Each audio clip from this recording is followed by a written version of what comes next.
ওনার জন্যই আনছি খাবার, না খাইলে কিছু করার নাই।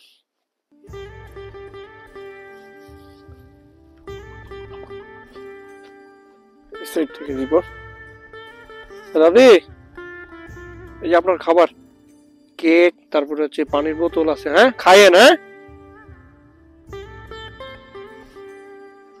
আল্লাহ ভালো রাখুক সবাইকে। কারণ ওনার কাপড় চোপড় ঠিক নাই, ওখানে বেশি ভিডিও বাড়াবো না।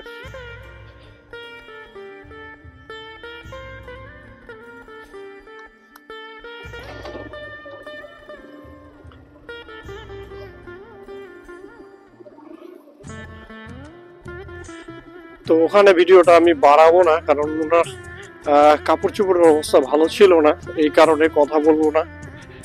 কারণ আমার উদ্দেশ্য ছিল যে আমি তাকে কিছু খাওয়া দিব, এটাই, এর থেকে আর বেশি কিছু ছিল না। আর ওই আঙ্কেলটাকে দিতে চাইলাম, উনি অনেক রাগান্বিত, জানি না কে ওনার সাথে কি করছে। তো আপনারা সবসময় অসহায়দের পাশে থাকবেন, এটাই কামনা করি। আসসালামু আলাইকুম।